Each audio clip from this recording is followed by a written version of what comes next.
kita lihat judul dari perikop ini adalah The High Priestly Prayer. Jadi doa seorang imam agung, imam besar. Dan apa sih isinya? Kita akan baca pelan-pelan di siang hari ini. Tapi sebelum itu, baiknya kita berdoa dulu ya. Ya, kita berdoa dulu. Tuhan, sungguh kami bersyukur untuk segala yang Tuhan udah berikan dalam kehidupan kami. Untuk segala keadaan saat ini, mau itu lagi baik atau kurang baik, tapi kami tetap bersyukur di hadapan Tuhan bahwa Tuhan tetap ada pelihara hidup kami. Tuhan, hari ini kami mau baca Yohanes pasal yang ke-17. Biar setiap kami menerima firman ini dengan sukacita, membuka hati kami, sehingga firman ini gak cuma sekedar lewat begitu aja, tapi kami bisa dengan sukacita mau menerima firman ini dan kami mau melakukan firman ini. Firman berkata, Tuhan, ada banyak orang yang sudah mendengar firman Tuhan, tetapi ada begitu banyak distraction, ada begitu banyak tantangan ketika mendengar firman Tuhan. Entah itu bisa dicuri oleh si jahat, entah itu bisa hilang karena dihimpit oleh kekhawatiran dunia dan segala tipu daya dunia. Atau ada orang-orang yang karena tidak mengerti firman Tuhan sehingga dia tidak berakar dan begitu mudah untuk meninggalkan Tuhan ketika mengalami penderitaan.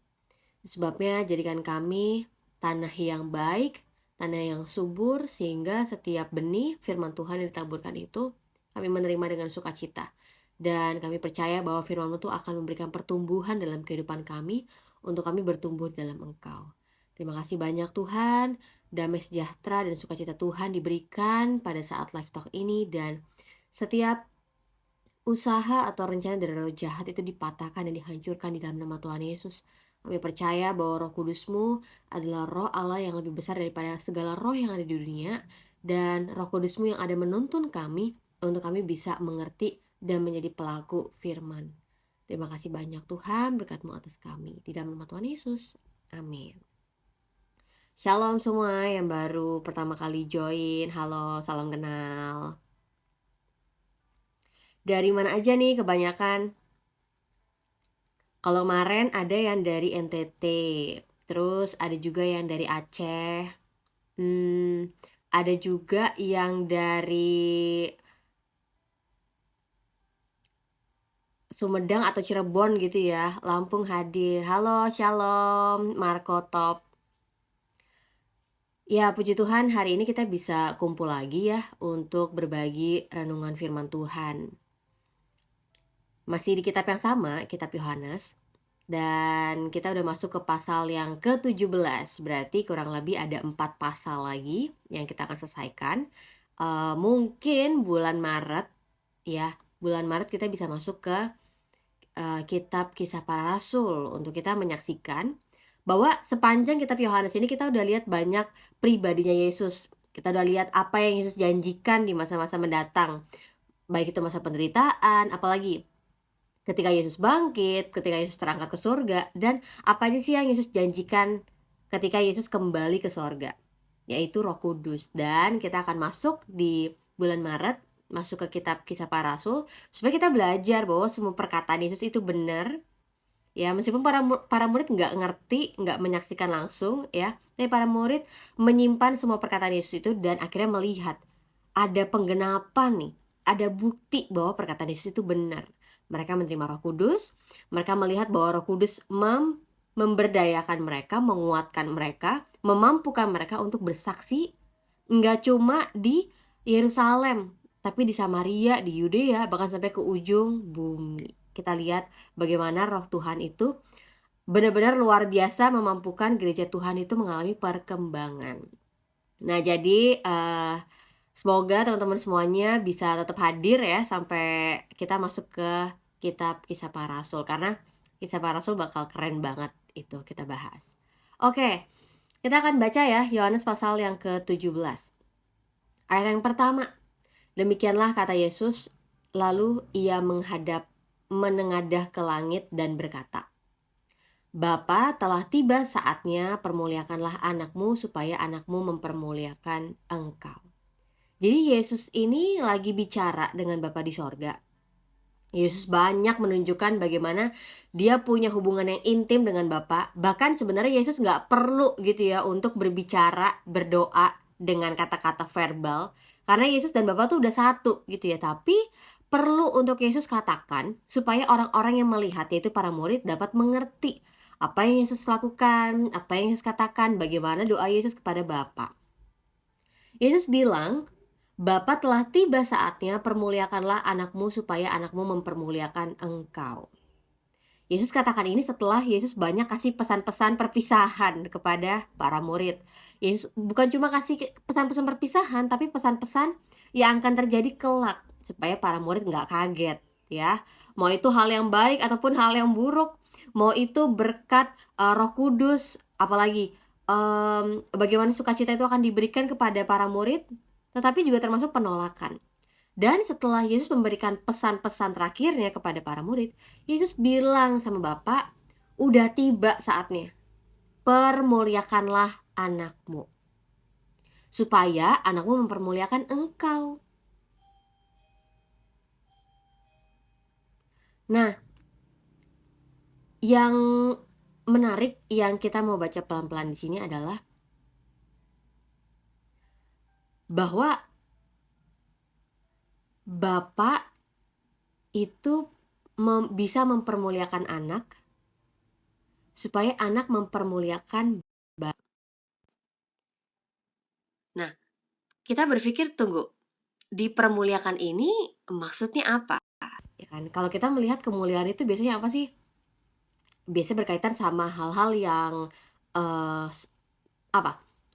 Kesuksesan, kelimpahan, hal-hal yang gemerlap ya kan, yang berharga gitu kan. Apalagi kalau ngomong tentang dipermuliakan, bakal dijunjung tinggi, bakal mendapatkan hal-hal yang enak, hal-hal yang menguntungkan.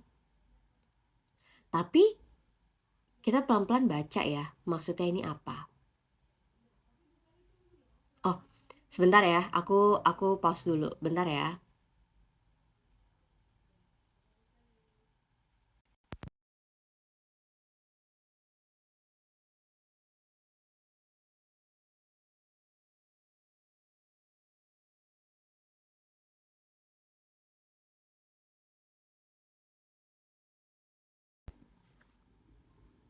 Nah, jadi kalau bicara tentang kemuliaan ini tuh, kita jangan berpikir sempit bahwa kemuliaan itu bicara tentang, iya oke, hal-hal yang berkilau, apalagi pengakuan orang, apalagi keuntungan gitu kan, ditinggikan gitu kan. Kemuliaan Yesus itu sepaket dengan penderitaannya. Tapi kita baca dulu ayat yang kedua ya. Sama seperti engkau telah memberikan kepadanya kuasa atas segala yang hidup, demikian pula ia akan memberikan hidup yang kekal kepada semua yang telah engkau berikan kepadanya. Yesus bilang bahwa Bapa di surga itu sudah memberikan kepada Yesus segala kuasa atas segala yang hidup. Demikian pula Bapa akan memberikan hidup yang kekal kepada semua yang telah engkau berikan kepadanya. Jadi kita tahu bahwa Bapa di sorga itu udah menyerahkan segala kuasa kepada Yesus. Nggak cuma kuasa, tapi juga udah memberikan hidup yang kekal kepada Yesus, sehingga setiap orang yang Yesus kehendaki untuk diberikan hidup, Yesus bisa berikan itu. Jadi ngomongin kuasa dan hidup yang kekal itu asalnya dari Bapa di sorga.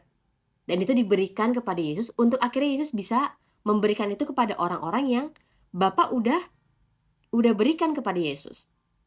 Kita baca di kitab Yohanes ini bahwa sebelumnya Yesus sudah bicara bahwa orang-orang yang datang kepada Yesus itu adalah karena dorongan dari Bapa. Jadi Bapa di sorga itu mendorong orang-orang yang telah Bapa pilih untuk akhirnya bisa bertemu dengan Yesus, percaya kepada Yesus. Ayat yang ketiga, inilah hidup yang kekal itu, yaitu bahwa mereka mengenal Engkau, satu-satunya Allah yang benar, dan mengenal Yesus Kristus yang telah Engkau utus. Jadi apa itu hidup yang kekal? bahwa mereka mengenal Bapa di sorga, satu-satunya Allah, dan mengenal Yesus yang Bapa utus. Jadi kalau bicara hidup yang kekal tuh ya pribadi Yesus yang diutus oleh Bapa. Ayat yang keempat, Yesus telah mempermuliakan Bapa di bumi dengan jalan menyelesaikan pekerjaan yang Bapa berikan kepada Yesus untuk melakukannya.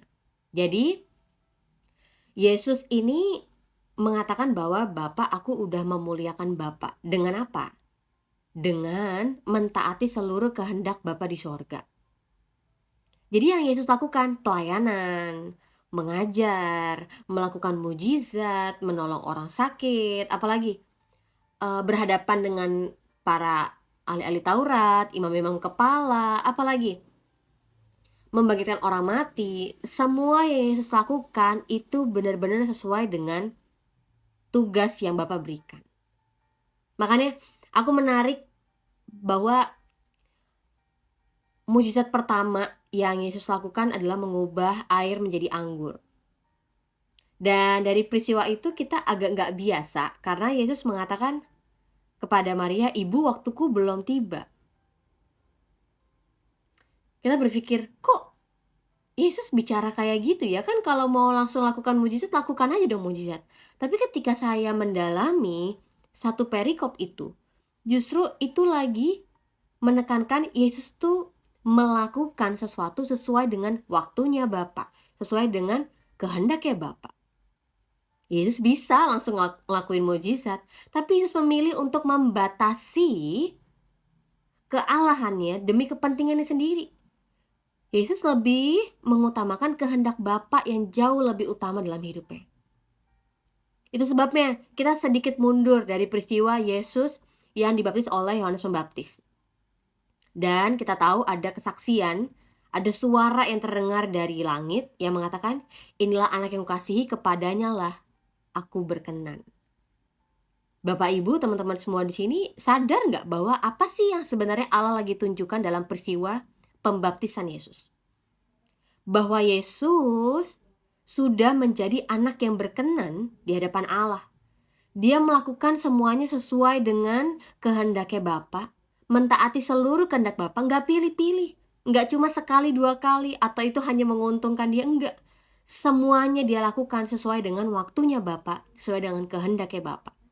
Sehingga Bapa bisa mengakui bahwa inilah anak yang kukasihi, kepadanya lah aku berkenan.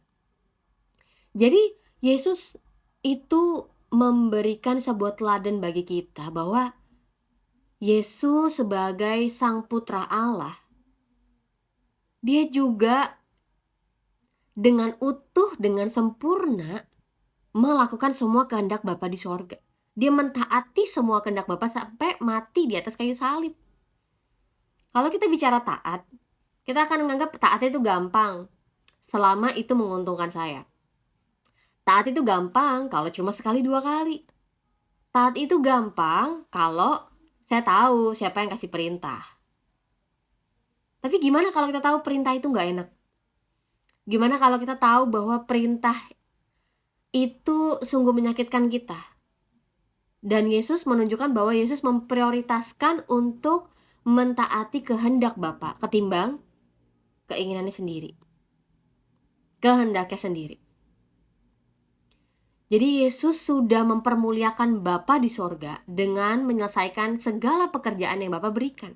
Nggak ada satupun yang terlewat. Yesus lakukan semua. Yesus hadapin semua. Enak nggak? Enak. Ayat yang kelima, oleh sebab itu ya Bapa, permuliakanlah aku padamu sendiri dengan kemuliaan yang kumiliki di hadiratmu sebelum dunia ada. Aku ulang lagi. Oleh sebab itu ya Bapa, permuliakanlah aku padamu sendiri dengan kemuliaan yang kumiliki di hadiratmu sebelum dunia ada. Dan karena Yohanes 17 ayat 5 ini, kita bisa lihat kaitannya dengan Yohanes pasal yang pertama.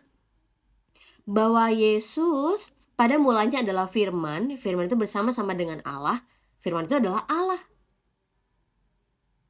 Jadi kalau kita bicara tentang kemuliaan Yesus, bukan hanya ketika Yesus menderita, mati, bangkit dan kembali ke surga dan menerima kemuliaan yang kelihatannya baru, enggak. Sebelum Yesus datang ke dunia ini dalam inkarnasinya, Yesus udah punya kemuliaan itu. Ayat ini kan yang sering kita lupakan, bahwa Yesus sudah memiliki kemuliaan sebelum dunia ada. Ya, kalau dunia aja belum ada, tapi Yesus sudah memiliki kemuliaan. Iya, siapa Yesus itu? Allah. Ayat yang ke-6. Aku telah menyatakan namamu kepada semua orang yang engkau berikan kepadaku dari dunia. Mereka itu milikmu, dan engkau telah memberikan mereka kepadaku, dan mereka telah menuruti firman-Mu. Jadi tepat, doa ini adalah doa Yesus sebagai imam besar, sebagai imam agung. Yesus mengatakan bahwa aku telah menyatakan nama Bapa kepada semua orang. Yesus telah menceritakan, telah menyatakan kebenaran tentang Bapa kepada semua orang yang Bapa berikan kepada Yesus dari dunia. Jadi Yesus kabarkan berita tentang Bapa di sorga, kasihnya Bapa, kebenaran, kehendaknya Bapa, rencananya Bapa atas dunia ini kepada semua orang, supaya semua orang yang Bapa kirimkan itu bisa mendengar. Mereka itu milik Bapa, dan engkau telah memberikan mereka kepada Yesus, dan mereka telah menuruti firman-Mu. Yuk kita baca. Jadi orang-orang itu adalah kepunyaan Bapa di sorga. Dan Bapa telah berikan mereka untuk datang kepada Yesus, dan mereka telah menuruti firman-Mu. Lihat ya, Yesus paham bahwa semua orang itu adalah kepunyaan Bapa. Dan Yesus udah mengajar mereka, Yesus sudah memberitahukan kepada mereka, dan mereka telah menuruti firman Bapa. Jadi orang-orang yang menerima perkataan Yesus, orang-orang yang percaya kepada Yesus, mereka adalah orang yang menerima Bapa. Tetapi dalam pengajaran Yesus, dalam pemberitaan Yesus, ada orang-orang yang menolak, ada. Dan itu nggak apa-apa. Karena nyatanya ada yang akan menerima Yesus, ada yang akan menolak Yesus. Kita udah pernah lihat ya tentang perkataan Yesus bahwa domba-dombaku mengenal suaraku dan domba-dombaku mengenal suaraku dan aku mengenal suara mereka. Jadi iya, orang-orang yang akhirnya percaya kepada Yesus, orang-orang yang akhirnya menerima perkataan Yesus adalah domba-dombanya.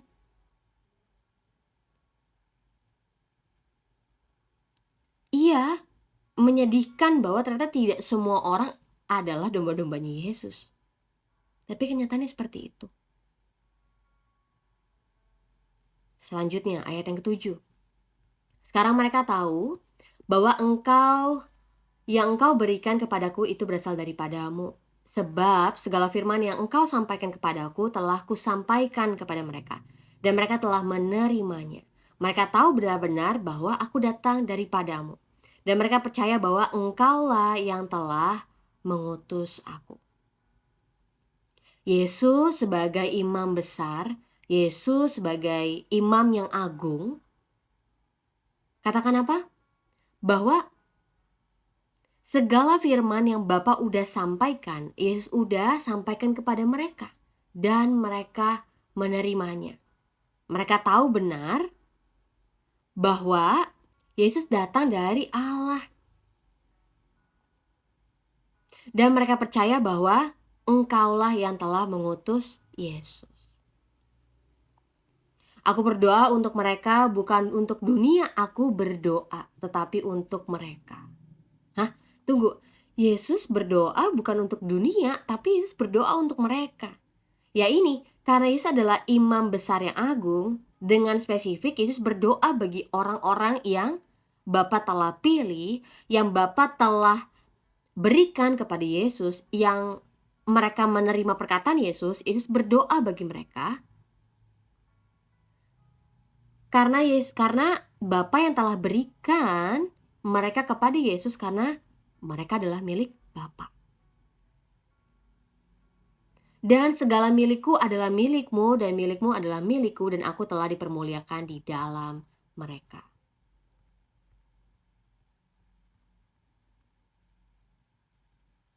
Ayat yang ke-11. Dan aku tidak lagi di dalam dunia, tidak ada lagi dalam dunia, tetapi mereka masih ada di dalam dunia. Yesus katakan ini, Yesus sampaikan ini kepada Bapa karena Yesus tahu bahwa Yesus tidak akan selamanya berada di dunia ini di dalam inkarnasinya. Tetapi Yesus akan kembali ke sorga, duduk di sebelah kanan Allah. Tetapi ini loh, orang-orang yang Bapa telah pilih, yang Bapa telah miliki, yang juga menjadi kepemilikan Yesus ini, tetap ada di dunia. Dan Yesus datang kepada Bapa. Ya Bapa yang kudus, peliharalah mereka dalam namamu, yaitu namamu yang telah engkau berikan kepadaku, supaya mereka menjadi satu sama seperti kita. Jadi ini menarik banget karena di dalam doanya Yesus berkata kepada Bapa, Tuhan, Bapa jadikanlah mereka satu sama seperti aku dengan engkau. Kita tidak bisa mengerti nih tentang bagaimana ya kesatuan Yesus dengan Bapa itu. Karena kita pikirannya udah korup, kita pikirannya udah jahat, pengertian kita, akal kita nih udah jahat, udah keliru, udah jatuh dalam dosa. Dan bagaimana kita bisa melihat adanya kesatuan yang murni yang sudah ada dari dalam dunia, sebelum dunia diciptakan udah ada kesatuan itu.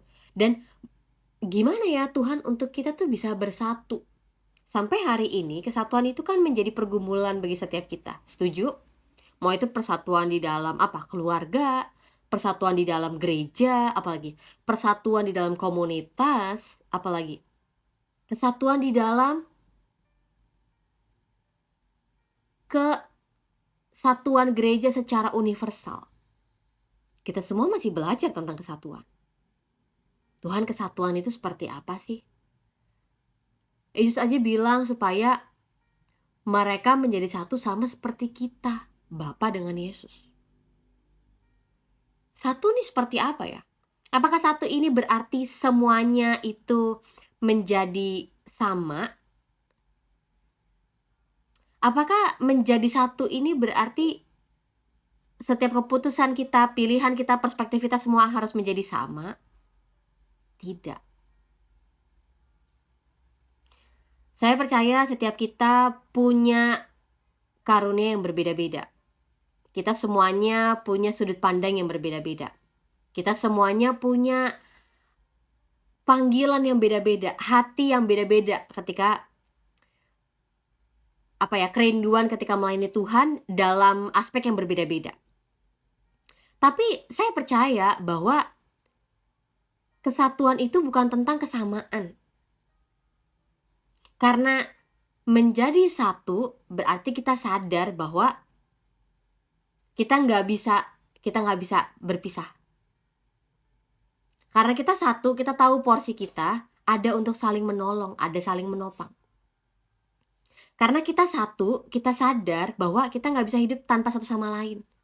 Termasuk di dalam kesatuan gereja secara universal. Yang saya sayangkan adalah saat ini di dalam gereja Tuhan sendiri justru terjadi pecah belah. Kita merasa bahwa musuh kita yang ada dalam gereja. Loh, keliru. Musuh kita tuh bukan darah dan daging. Musuh kita adalah roh-roh yang jahat di udara. Jadi jangan kita melihat ada orang dalam gereja, dia beda doktrin, dia beda pemahaman, lalu kita bertengkar. No. Bukan itu, kita keliru kalau kita melihat sesama kita adalah musuh kita. Jadi bagaimana ketika kita mengetahui bahwa kita punya beda karunia, kita punya beda perspektif, kita punya beda pemahaman dalam beberapa doktrin yang minor. Kita nggak pernah beda kan dalam doktrin yang major, yang besar, iya kan? Karena semuanya aku percaya, di dalam kekristenan semua orang percaya Yesus Kristus adalah juru selamat. Bahwa kita mempercayai Allah yang esa, di mana ada Allah Bapa, Allah Putra, dan Allah Roh Kudus. Kita percaya bahwa penebusan Yesus itu cukup untuk untuk selama-lamanya.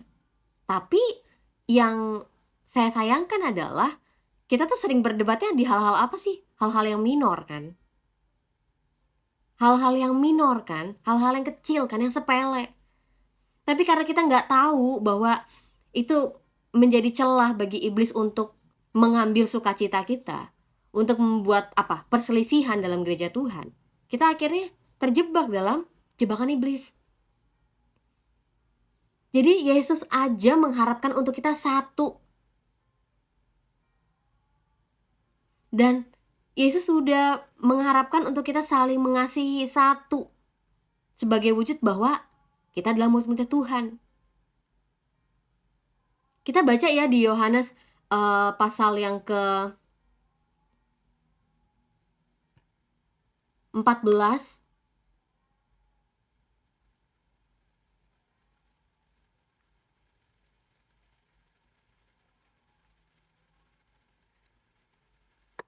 Aku bacakan sebentar di Yohanes pasal yang ke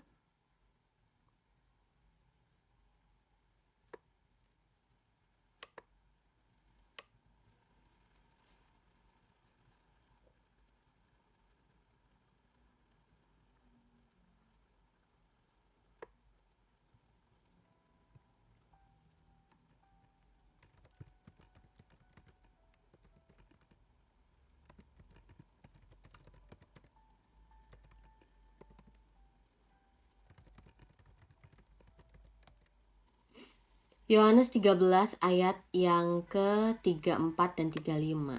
Aku bacakan. Aku memberikan perintah baru kepada kamu, yaitu supaya kamu saling mengasihi sama seperti aku telah mengasihi kamu. Demikian pula, kamu harus saling mengasihi. Dengan demikian, semua orang akan tahu bahwa kamu adalah murid-muridku, yaitu jikalau kamu saling mengasihi. Jadi, Yesus katakan kalau kamu adalah murid-muridku, kamu saling mengasihi. Yesus bukan katakan kalau kamu murid-murid aku, kamu semua harus sukses ya. Kamu semua harus punya uang yang banyak. Kamu semua harus hidup tenar. Enggak. Yesus katakan kalau kamu adalah murid-muridku, kamu akan saling mengasihi sebagaimana aku telah mengasihi kamu. Kita dikasih sebuah perintah baru untuk saling mengasihi dengan standar Tuhan telah mengasihi kita. Jadi di minggu lalu saya dapat undangan untuk berbagi firman Tuhan di salah satu ibadah remaja. Dan saya dapat topik tentang kasih. Dan ketika saya bahas tentang kasih ini, saya memperhatikan kasih kayaknya udah kita tahu ya. Bahkan saya percaya anak-anak remaja ini adalah anak-anak yang baru selesai dari sekolah minggu dan masuk ke dalam komunitas remaja, dan mereka pasti udah tahu tentang kasih karena mereka dari kecil udah dalam gereja. Tapi apa sih yang menjadi masalah bagi anak-anak Tuhan saat ini? Bahwa kasih itu hanya jadi sekedar pengetahuan. Hidup kita gak diubahkan ketika kita tahu kasih. Sayang banget. Hidup kita gak berubah ketika kita tahu tentang kasih. Hidup kita gak berubah ketika kita tahu kita udah menerima kasihnya Tuhan secara utuh. Pertanyaannya adalah, kelirunya di mana? Kita udah dapat input yang bagus, hal yang luar biasa banget, kasih Tuhan. Tapi kenapa ya kok gak ada output nih? Atau bahkan kayak, kok kayaknya gak ada buah yang manis dari hidup kita? Coba, pernah gak kita tanya kepada orang sekitar kita, kepada keluarga kita, kepada saudara kita, kepada teman kos kita, kepada partner kerja kita, kolega kerja kita. Menurut lo, gue gimana sih? Pernah gak kita berani jujur berkata seperti itu? Kita dikenal sebagai apa sih? Tukang nyari ribut kah? Tukang adu domba kah? Atau kita suka disebut sebagai orang yang suka omongin orang dari belakang kah? Atau kita lebih dikenal sebagai orang yang mau mengasihi, memaklumi, mengampuni. Atau kita justru dikenal sebagai orang yang lo terlalu baik, lo banyak dimanfaatin orang. Aku mau katakan, jangan takut ketika hidup kita dimanfaatkan. Karena sebenarnya itulah tugas kita, menjadi saluran berkat bagi banyak orang. Percaya nggak? Kalau kita percaya bahwa diri kita dipanggil Tuhan, dibentuk oleh Tuhan, dipercayakan oleh Tuhan untuk jadi saluran berkat Tuhan, maka otomatis berkatnya Tuhan tuh ada dalam diri kita, diberikan kepada kita secara cukup. Nggak mungkin kita nggak akan diberkati kalau panggilan kita adalah menjadi saluran berkat Tuhan. Contoh, kalau saya mau memberikan sesuatu, saya mau berikan sebuah buku ke teman saya. Buku ini bagus, lo baca ya. Pasti kan saya udah pernah baca buku itu, saya bahkan punya buku itu, makanya saya bisa kasih buku itu ke teman saya. Saya nggak mungkin bilang, buku itu bagus, udah pernah baca? Belum. Lo punya bukunya? Enggak. Kan nggak mungkin. Sama halnya dengan menjadi saluran berkat. Kita pasti sudah terlebih dahulu menerima berkat itu, untuk kita bisa menyalurkan berkat itu bagi sesama kita. Dan saya menyayangkan bahwa saat-saat ini, anak-anak Tuhan, orang percaya, lebih berfokus hidup hanya untuk dirinya sendiri. Oh ya, aku terima berkat Tuhan.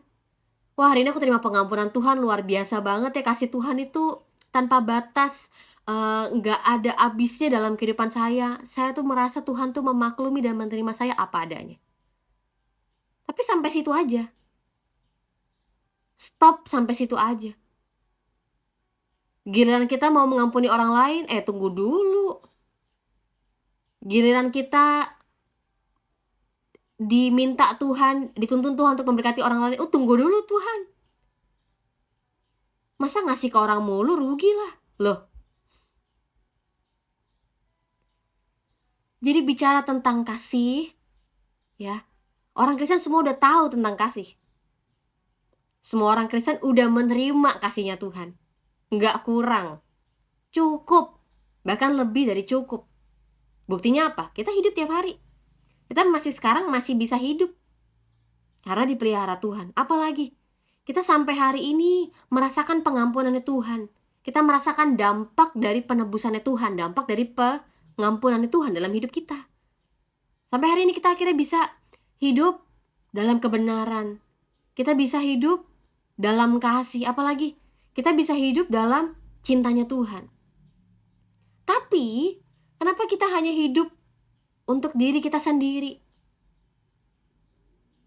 Sepertinya ada yang salah di sini. Sehingga kita hanya hidup berfokus pada diri kita sendiri. Padahal Tuhan Yesus datang ke dunia untuk menunjukkan bahwa Yesus mati buat kita. Dan ketika Yesus hidup, hidupnya itu jadi hidup bagi kita. Jadi kalau misalnya kita berat untuk berkorban bagi orang lain, kan zaman sekarang berkorban bagi orang lain mikir 2 kali gue. Zaman sekarang berkorban bagi orang lain, lo rugi lah.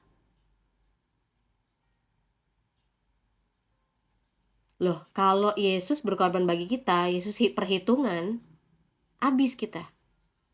Karena apakah kehadiran kita menguntungkan Tuhan? Enggak. Kita justru yang lebih banyak merugikan Tuhan. Cara hidup kita tidak memuliakan Tuhan. Iya kan? Apalagi perkataan kita menjadi batu sandungan bagi Tuhan. Batu sandungan bagi orang-orang lain sehingga mereka, kok pelayan Tuhan gitu sih? Kok katanya orang Kristen tapi gitu sih hidupnya? Suap penyuap masih jalan demi kelancaran bisnis. Bohong, oke lah, bohongnya bohong kecil kok.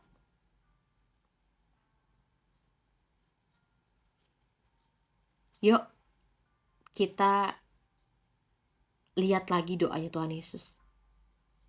Tuhan Yesus bilang bahwa jadikanlah mereka satu sama seperti kita. Yuk, kita maknai satu itu apa sih? Gimana kita bisa satu? Dengan kita melihat bahwa Yesus sudah menjadi satu dengan Bapa. Kalau kita sadar bahwa kita berada dalam satu tubuh Kristus, jangan kita merasa bahwa kita adalah orang yang lebih penting daripada yang lain. Loh, satu tubuh Kristus, kalau nggak ada mata, kita nggak akan bisa jalan. Nggak ada kaki, kita nggak akan bisa bergerak. Bagian-bagian yang paling penting justru adalah bagian-bagian yang paling rentan. Ya kan, kayak jantung, paru-paru. Dan ya jantung nggak bakal bisa berjalan dengan normal seperti biasanya kalau nggak ada organ-organ lain yang menopang, yang menolong jantung.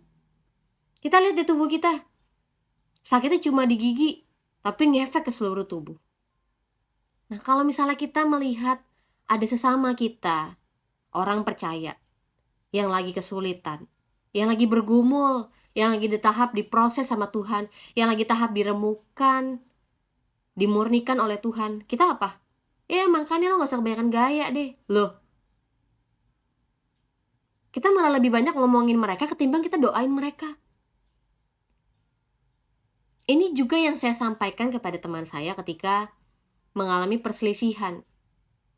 Saya bilang bahwa oke, kamu melihat bahwa sahabat kamu mengecewakan kamu, sahabat kamu sudah berubah ya. Sahabat kamu menjadi orang yang penuh dengan kepahitan dan kamu sekarang ngomongin dia. Sekarang aku tanya, berapa banyak waktu yang kita luangkan untuk berdoa bagi teman-teman kita? Ada saatnya kita perlu untuk menguatkan teman kita. Ada saatnya kita perlu memberikan kritik bagi teman kita. Ada saatnya kita perlu hadir buat teman kita.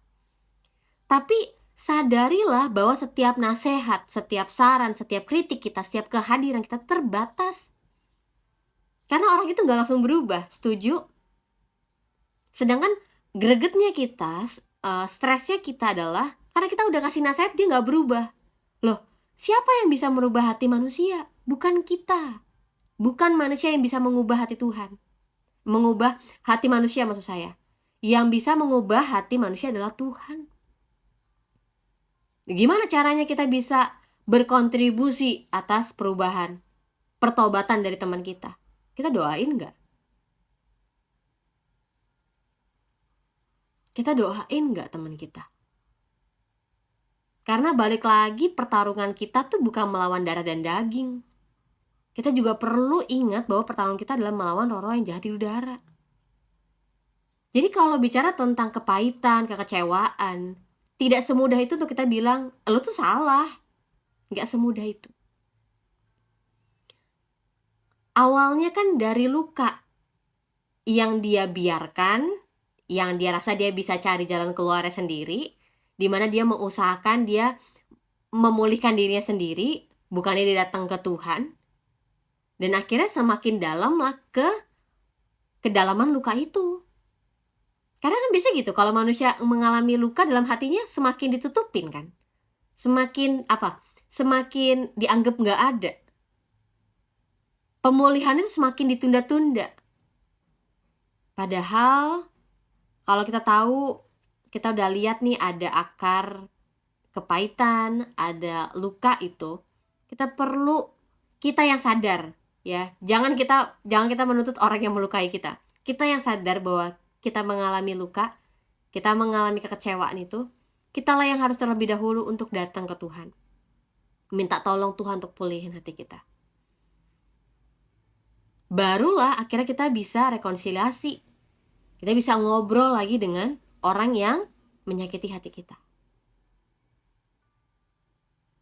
Ayat yang ke-12, selama aku bersama mereka, aku memelihara mereka dalam namamu, yaitu namamu yang telah engkau berikan kepadaku. Aku telah menjaga mereka dan tidak ada seorang pun daripada mereka yang binasa selain daripada dia yang telah ditentukan untuk binasa, supaya genaplah yang tertulis dalam kitab suci. Tetapi sekarang aku datang kepadamu Bapa, dan aku mengatakan semuanya ini sementara aku masih ada di dalam dunia, supaya penuhlah sukacitaku di dalam diri mereka. Yesus sebagai imam besar, Yesus sebagai perantara kita, Yesus sebagai nabi bagi kita. Yesus bilang apa? Yesus sudah memelihara mereka.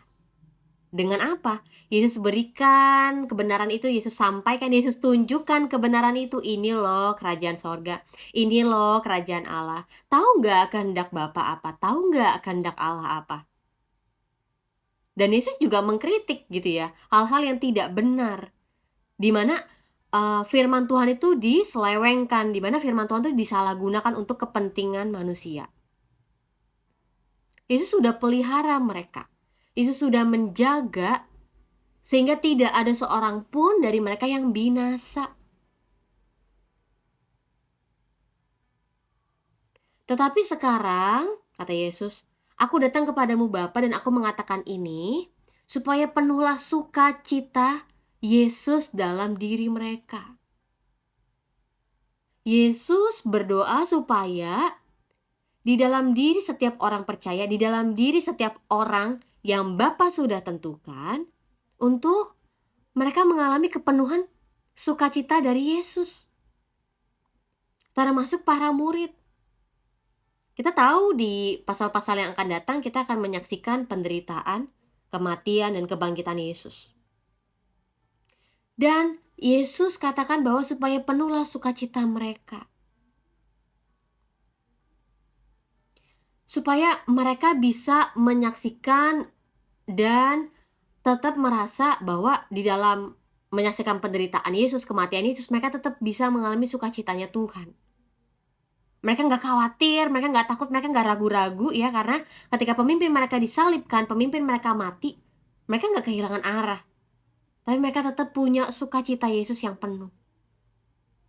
Dan akhirnya mereka menyaksikan bahwa kepergian Yesus sementara, mereka akan melihat Yesus akan bangkit kembali. Dan ketika Yesus terangkat ke sorga pun, mereka akan menyaksikan bahwa Roh Kudus itu diberikan kepada mereka dan menjadi penuntun bagi hidup mereka, memberikan penghiburan bagi mereka. Yesus katakan, aku telah meminta supaya engkau mengambil mereka. Aku tidak meminta supaya engkau mengambil mereka dari dunia, tetapi supaya engkau melindungi mereka daripada yang jahat. Sebelum ini Yesus katakan bahwa aku telah memberikan firman-Mu kepada mereka. Dan dunia membenci mereka karena mereka bukan dari dunia, sama seperti aku bukan dari dunia. Aku tidak meminta supaya engkau mengambil mereka dari dunia, tetapi supaya engkau melindungi mereka daripada yang jahat. Ya, Yesus tahu penderitaan itu akan dialami oleh orang-orang yang percaya, orang-orang yang mengikut Yesus, karena perbedaan identitas. Ya, sebelumnya kita udah lihat di pasal yang sebelumnya bahwa penolakan, kebencian, penderitaan yang dialami oleh para pengikut Yesus, orang-orang yang percaya termasuk kita zaman ini, adalah dikarenakan mereka tahu bahwa kita bukan berasal dari dunia ini. Kita berasal dari sorga. Dan penolakan dan penderitaan kita alamin karena Yesus ditolak sehingga kita juga cipratan gitu ya. Kita juga mengalami penolakan. Tetapi Yesus bilang supaya Bapa melindungi mereka daripada yang jahat. Masih ingat doa yang Yesus ajarkan kepada kita dalam doa Bapa kami, ya kan? Masih ingat kalimatnya? Ada yang sama dengan kalimat ini? Oke. Dikatakan bahwa dan janganlah membawa kami ke dalam pencobaan, tapi lepaskanlah kami daripada yang jahat.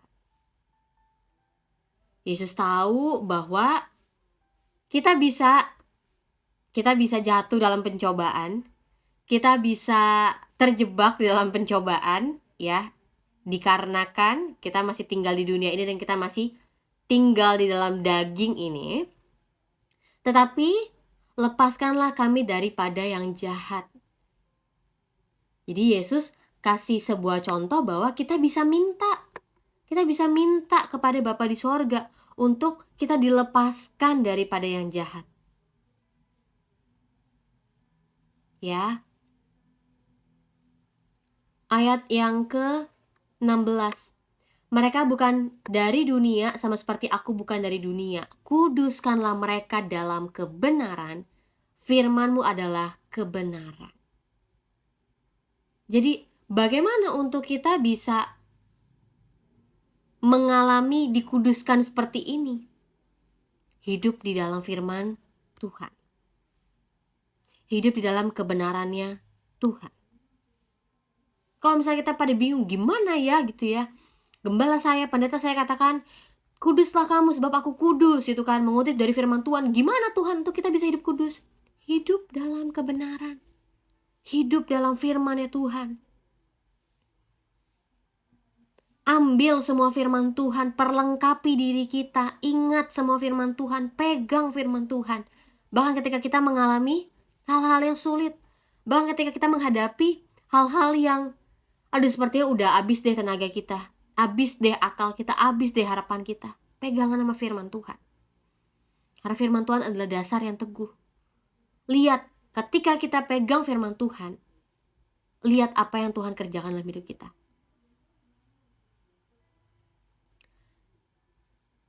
Sama seperti Engkau telah mengutus aku ke dalam dunia, demikian pula aku telah mengutus mereka ke dalam dunia. Dan aku menguduskan diriku bagi mereka supaya mereka pun dikuduskan dalam kebenaran. Jadi Yesus sebagai imam besar kita, Yesus sudah tahu bahwa Yesus ada dalam dunia ini karena dia diutus oleh Bapa. Dan Yesus juga telah mengutus kita ke dunia. Yesus utus kita ke dalam kegelapan. Jadi jangan sampai kita kebalik nih. Kita hanya nyaman di dalam perkumpulan kita yang terang. Loh bagaimana dengan dunia ini yang gelap?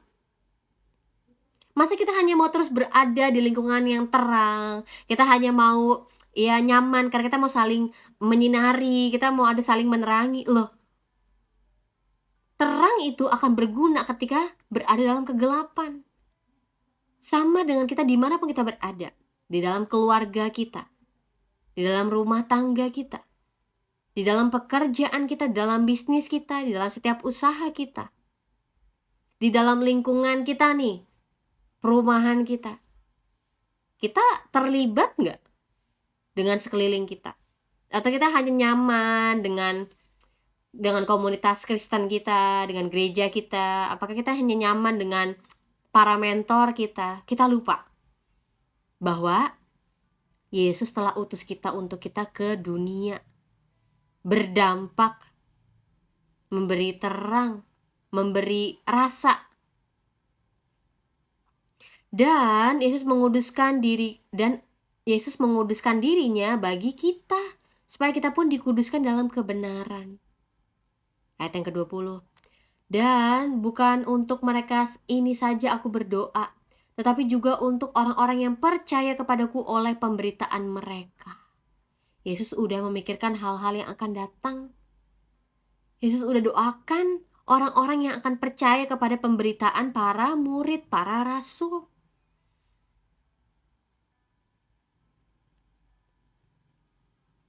Supaya apa? Supaya kita semua jadi satu. Wow, ini sederhana ya. Yesus berdoa kepada Bapa di sorga supaya menjadikan kita orang percaya di zaman ini ataupun nanti orang-orang percaya di zaman yang akan datang untuk mereka menjadi satu. Sama seperti Engkau ya Bapa di dalam aku dan aku di dalam Engkau. Agar mereka juga di dalam kita supaya dunia percaya bahwa Engkaulah yang telah mengutus aku. Jadi kita menjadi satu untuk akhirnya kita bisa mengerti bagaimana kesatuan Yesus dengan Bapa. Yesus ada dalam Bapa dan Bapa ada dalam Dia. Kita bisa melihat itu di mana? Melalui Yesus ada dalam diri kita dan kita dalam diri Yesus. Dan bagaimana kita bisa ada di dalam kesatuan umat Tuhan. Tujuannya apa? Tujuannya bukan buat Tuhan. Tuhan udah lebih daripada cukup. Tuhan tuh udah penuh dengan kemuliaannya. Tuhan udah penuh dengan segala hikmatnya, udah sempurna. Nggak perlu ditambah-tambah lagi, udah sangat-sangat sempurna. Lalu apa? Supaya dunia percaya bahwa Bapaklah yang mengutus Yesus. Jadi kita menjadi satu, supaya orang-orang sekitar kita melihat bahwa kita adalah orang-orang yang diutus oleh Yesus. Dan supaya mereka percaya kepada Yesus dan pada Bapa di sorga. Ini unik ya, karena kan sebenarnya Yesus bisa lakukan semua sendiri, setuju? Yesus bisa bikin semua orang tuh tahu bahwa Yesus adalah putra tunggal Allah yang diutus, gitu kan. Yesus bisa bikin itu semuanya. Tapi kenapa Yesus melibatkan kita, orang percaya? Padahal kita bukan orang yang sempurna, setuju? Kita adalah orang yang masih terus belajar mengasihi Tuhan, terus belajar meninggalkan kebodohan kita, belajar meninggalkan kepalsuan kita. Tapi Yesus juga seperti memberikan tugas bagi kita untuk kita terlibat dalam visinya Allah, terlibat dalam pekerjaannya Allah. Allah bisa lakukan semuanya, tapi karena kasih karunia-Nya, Dia mau melibatkan kita untuk kita bisa sepakat untuk ikutin semua kehendak Tuhan, ikutin semua kegerakannya Tuhan dalam keselamatan. Ayat yang ke-22. Dan aku telah memberikan kepada mereka kemuliaan yang Engkau berikan kepadaku, supaya mereka menjadi satu. Oh, ternyata kita menjadi satu itu adalah sebuah kemuliaan yang Yesus berikan kepada kita. Iya. Coba kita lihat sebentar. Kalau keinginan daging itu mengajarkan kita apa sih, mendorong kita apa sih? Untuk kita hanya berfokus kepada kepentingan diri sendiri. Yang dunia sekarang ajarkan apa sih? Hidup untuk dirimu sendiri. Kejar mimpimu untuk dirimu sendiri. Apalagi? Cukupi kebutuhan dirimu sendiri. Apalagi? Nikmati semua kemewahan, semua kesenangan untuk dirimu sendiri. Dunia ini gak ngajarin kita untuk berkorban. Berkorban pun pasti ada motif di balik pengorbanan kita. Setuju? Atau misalnya kalau kita melihat bahwa Roh Kudus kita menjadi satu. Kita kan review kembali ya tentang kasih. Bahwa kalau dunia ajarin kita, lo harus mencintai orang yang tepat. Tapi kalau kasih bicara, kasihilah sesamamu manusia seperti dirimu sendiri, termasuk musuhmu. Kalau dunia ajarkan, ya berbuat baiklah kepada orang yang akan berbuat baik kepada kamu. Kalau kasih, Yesus katakan apa? Yesus sudah mati bagi kita ketika kita masih berdosa. Yesus sudah mengasihi kita ketika kita nggak kenal Yesus itu siapa.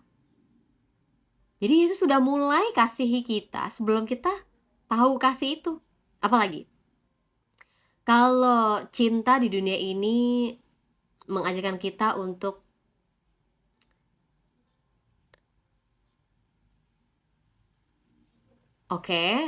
kita berbuat baik kepada orang lain, tapi jangan sering-sering. Tapi kita lihat sampai hari ini, kasihnya Tuhan gak pernah habis bagi kita. Selalu baru setiap pagi. Meskipun kita gak bersyukur hari ini, atau meskipun kita gak paham hari ini, meskipun kita hari ini ngedumel, meskipun hari ini kita lagi kecewa sama Tuhan, kasih Tuhan masih ada bagi kita. Jadi bicara tentang harapan Yesus supaya kita jadi satu, bagi aku ini adalah sebuah kebenaran yang menjadi identitas kerajaan sorga. Kasih itu jadi identitasnya kerajaan sorga. Makanya kita gak perlu nantikan untuk tunggu di surga nantilah baru mengalami kasih Tuhan. Nikmati kasih Tuhan sekarang. Dan salurkan kasih Tuhan itu kepada orang sekitar kita supaya mereka mengalami, menyaksikan mengenal dan mengetahui kerajaan sorga itu apa. Kalau tunggu di surga nanti baru ngalamin kasih, terlambat. Ya, jadi kesatuan itu nggak bisa dipisahkan dari yang namanya kasih. Dan hendaklah kasih itu menjadi value kita, menjadi identitas kita, menjadi lifestyle hidup kita setiap hari.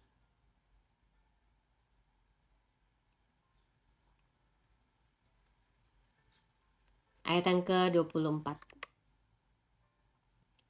Ya Bapa, aku mau supaya dimanapun aku berada, mereka juga berada bersama-sama dengan aku. Mereka yang telah Engkau berikan kepadaku, agar mereka memandang kemuliaanku yang telah Engkau berikan kepadaku. Sebab Engkau telah mengasihi aku sebelum dunia dijadikan. Yesus mengatakan bahwa dimanapun Yesus berada, mereka juga berada bersama-sama dengan aku. Mereka yang telah diberikan kepada Yesus, agar mereka memandang kemuliaan Yesus yang telah Bapa berikan kepada Yesus sebelum dunia dijadikan. Bagaimana kita bisa mengalami Yesus berada di mana dan kita bisa bersama-sama dengan Yesus? Ya, kita akan mengalami ini di surga nanti. Tapi ketika di bumi ini kita bisa mengalami ayat ini dengan kehadiran Roh Kudus dalam diri kita. Dengan kehadiran Allah dalam hidup kita. Sadari bahwa Allah tuh hadir bersama dengan kita setiap hari, setiap waktu. Kalau kita sadar itu, kita hidup akan lebih berhikmat. Kita akan menghidupi tuh takut akan Tuhan. Ya, Tuhan tuh gak hanya hadir dalam gereja, Tuhan tuh gak hanya hadir di dalam mimbar. Tuhan tuh hadir bersama dengan kita. Cuma sayangnya kita yang sering lupa. Kita yang suka lupa. Kita yang suka membatasi kehadiran Tuhan itu. Ayat yang ke-25, ayat yang ke-26. Yang terakhir, ya Bapa yang adil, memang dunia tidak mengenal Engkau, tetapi aku mengenal Engkau. Dan mereka ini tahu bahwa Engkaulah yang telah mengutus aku. Dan aku telah memberitahukan namamu kepada mereka.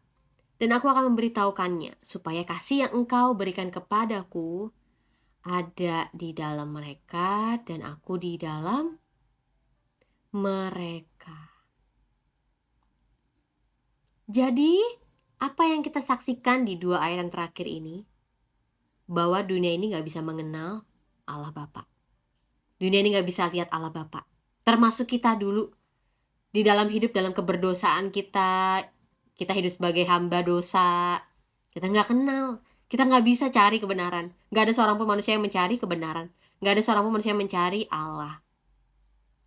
Tetapi Yesus mengenal Bapa.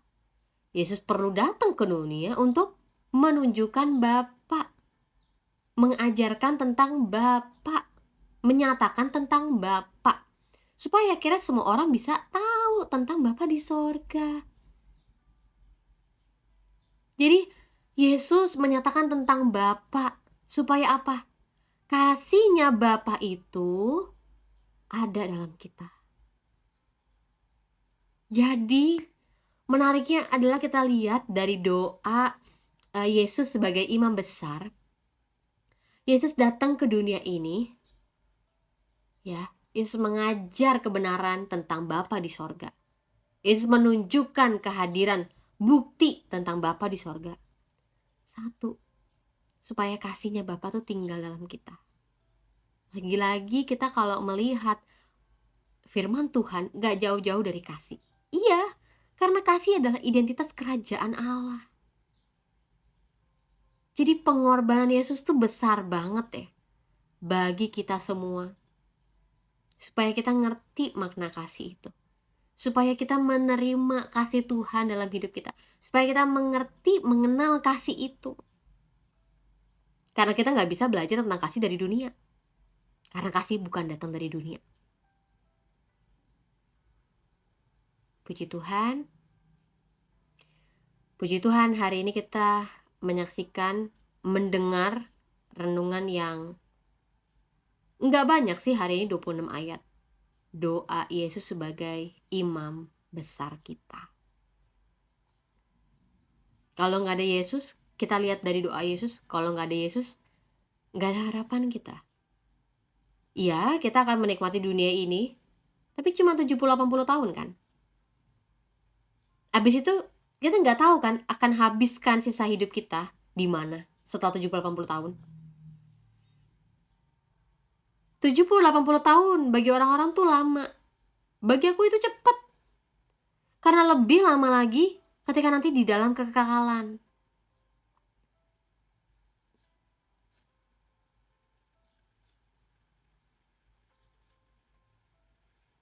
Karena di kekekalan tuh tidak ada batasan ruang dan waktu. Semuanya kekal. Dan bagaimana kalau kita 70-80 tahun, yang pasti kita tahu kita akan menerima, kita akan berujung, kita akan memperoleh maut, apalagi kita akan memperoleh semua kutuk, apalagi kita akan mengalami penderitaan di bumi ini. Dari 3 hal itu aja gak enak banget kan. Terus kita masuk mati di dalam kekekalan, kita menderita juga. Jadi setuju bahwa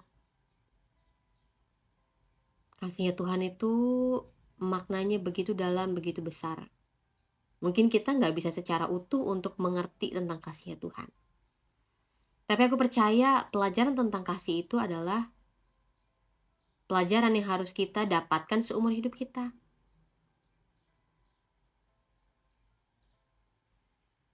Sayangnya ada banyak orang Kristen hanya mau menerima kasihnya Tuhan aja.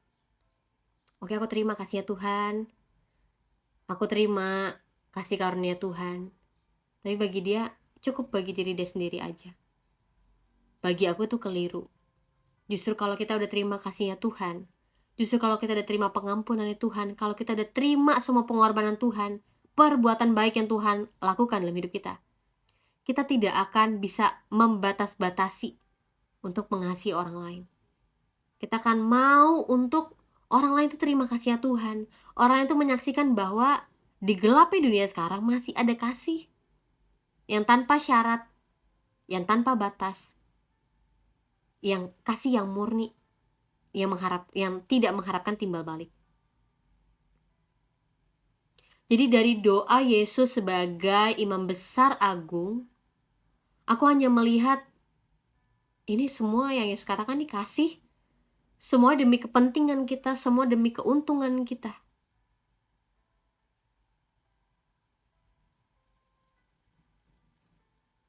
Keren banget ya, doa Yesus.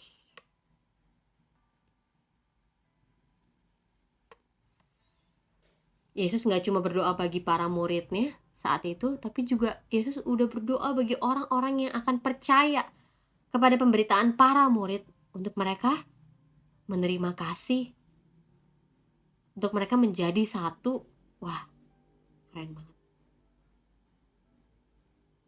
Ya, Yesus gak cuma berhenti berdoa di dalam pasal ke-17 aja. Kita tahu setelah kematian, kebangkitan, dan kembalinya Yesus ke sorga duduk di sebelah kanan Allah Bapa, Yesus juga menjadi pendoa syafaat kita. Yesus yang adalah imam besar agung, dia tahu kelemahan kita, dia tahu keterbatasan kita. Itu sebabnya kita perlu berdoa kepada Yesus, kita perlu berdoa di dalam nama Yesus, ya, karena Yesus adalah perantara kita kepada Bapa di sorga. Yesus adalah imam besar kita. Ketika kita mengakui kelemahan kita, keberdosaan kita, apalagi keinginan-keinginan kita yang kotor, yang jahat, kita bisa mengakui itu di hadapan Tuhan. Maka Ia yang adil dan yang benar akan memampukan kita untuk menghadapi bahkan melalui pencobaan itu. Ya. Besok kita akan lanjut ke pasal yang ke-18. Dan hari ini kita hanya akan, udah jam 3 kurang. Aku hari ini cukup sampai sini aja memberikan renungan firman Tuhan. Dan kita mau berdoa yuk untuk menyelesaikan renungan di siang hari ini. Ya, kita berdoa. Tuhan, aku bersyukur untuk firman-Mu mengajar kami, membuat kami mengenal Engkau lebih lagi secara pribadi. Tuhan, aku percaya bahwa firman-Mu tuh berkuasa untuk memberikan kami hidup, memberikan kami harapan, memberikan kami kepastian, memberikan kami hikmat, memberikan kami hal-hal yang ada banyak orang cari tahu, tapi firman-Mu tuh langsung memberikan kami kebenaran itu. Sehingga kami bisa mengetahuinya dan akhirnya bisa menghidupi firman itu. Ajar kami untuk kami bersukacita di dalam firman-Mu Tuhan. Ajar kami untuk kami tenang, kami mengalami rasa kecukupan di dalam firman-Mu yang menjadi pondasi iman kami. Kami bersyukur kami punya Allah yang dahsyat seperti-Mu Tuhan. Kami bersyukur kami punya Imam Besar Agung yang mengetahui keterbatasan kami, kelemahan kami, yang terus mendoakan kami, yang mengharapkan hal-hal yang baik terjadi dalam kehidupan kami, yang menginginkan kesatuan tuh ada dalam diri kami, yang menginginkan supaya kami bisa mendapatkan kemuliaan yang Engkau miliki juga. Tuhan, kami bersyukur bahwa Engkau begitu memperhatikan kami, begitu mengasihi kami, sehingga Engkau telah rela mati di kayu salib, menebus setiap dosa kami sehingga kami beroleh keselamatan. Dan aku berdoa Tuhan setiap teman-teman semuanya yang lagi sakit, teman-teman semuanya yang lagi mengharapkan kesembuhan, mengharapkan jawaban doa, yang mengharapkan adanya pemulihan dalam hidup mereka, yang mengharapkan adanya terobosan dalam hidup mereka. Tuhan, Engkaulah sumber kehidupan mereka. Engkaulah segala-galanya dalam hidup mereka. Dan aku percaya bahwa Engkau belum selesai berkarya, Engkau belum selesai bekerja. Engkau akan menyatakan diri-Mu lebih besar lagi Tuhan, sehingga mereka bisa melihat bukti pekerjaan-Mu dalam hidup mereka. Mereka dapat melihat bahwa Engkau sedang memperkenalkan diri-Mu lebih lagi, Engkau sedang membukakan diri-Mu lebih lagi supaya mereka dapat bertemu dan mengenal Engkau secara pribadi. Aku berdoa ya Tuhan, biar Engkau memberikan sukacita dan sejahtera bagi orang-orang yang mengharapkan ketenangan, kedamaian hari ini. Aku percaya bahwa Engkau adalah sumber kasih itu, Engkau adalah sumber ketenangan itu. Engkau mampu Tuhan untuk menyembuhkan setiap hati yang terluka, setiap batiniah yang lagi sakit, setiap pikiran-pikiran yang lagi terganggu Tuhan. Engkau mampu berikan ketenangan itu sehingga mereka dapat beristirahat dengan tenang. Aku berdoa Tuhan, setiap orang-orang yang belum mengerti Tuhan, banyak mempertanyakan Tuhan dalam hidup mereka, mereka bisa mengalami Tuhan, mereka bisa menyaksikan Tuhan sedang menyatakan dirinya kepada mereka, dan mereka bisa melunakkan hati mereka, melembutkan hati mereka untuk mereka bisa mengenal dan menerima Engkau sebagai Tuhan dalam hidup mereka. Aku bersyukur bahwa Engkau Allah yang luar biasa. Aku bersyukur bahwa pekerjaan-Mu tidak terbatas Tuhan. Walaupun hari renungan sudah akan berakhir, tapi aku percaya bahwa Roh Kudus-Mu akan menuntun kami, Roh Kudus-Mu akan menguatkan kami, Roh Kudus-Mu akan mengajar kami, sehingga kami bisa penuh, utuh mengenal kebenaran itu. Terima kasih Tuhan Allah yang baik. Kami terima berkat-Mu siang hari ini. Di dalam nama Tuhan Yesus, amin. Oke, thank you teman-teman semuanya yang sudah hadir di siang hari ini dengerin renungan dari Yohanes pasal yang ke-17. Hari ini ada banyak banget teman-teman yang baru, tapi aku